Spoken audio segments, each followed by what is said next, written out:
দখলদার, মাদক ব্যবসায়ী, দুর্বৃত্ত, সন্ত্রাসী, এদেরকে লালন করেছিল গত 16 বছর আওয়ামী ফেসিবাদী সরকারের এমপি, মন্ত্রী এবং স্থানীয় নেতৃবৃন্দ।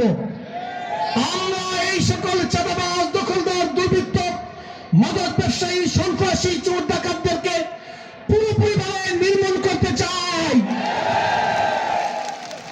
আপনারা এখন থেকে সাহস সঞ্চয় করবেন, ঐক্যবদ্ধ হবেন এবং এদের বিরুদ্ধে প্রতিরোধ গড়ে তুলবেন। 12 তারিখ পর্যন্ত এদেরকে আমরা ভালো হবার সুযোগ দিলাম। 12 তারিখের পরে এদেরকে ধরে ধরে পুলিশে দিবেন। আমি কথা দিচ্ছি, এদেরকে ছাড়িয়ে আনার জন্য আমি কখনো পুলিশকে ফোন করব না। আর রাস্তাঘাট, ব্রিজ, কারবাত, মসজিদ, মাদ্রাসা, স্কুল, টিউবওয়েল এগুলো ধারাবাহিকভাবে ইনশাল্লাহ আমরা করে দিব। পাশাপাশি অবৈধভাবে বালু উত্তোলন করেন, এই বালু উত্তোলন 12 তারিখের পরে বন্ধ হয়ে যাবে ইনশাল্লাহ।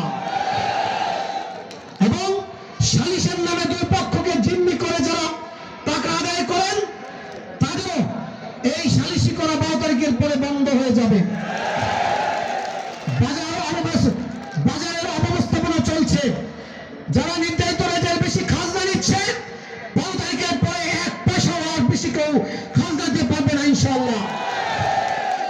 ওএনএসএস চাল, জেলে কার্ড, তারপরে বিধবা ভাতা, বয়স্ক ভাতা, এগুলো যারা বিভিন্ন সময় অনিয়ম করছেন, এইসব অনিয়ম আগামী দিনে চব্বিশনে আর থাকবে না ইনশাআল্লাহ।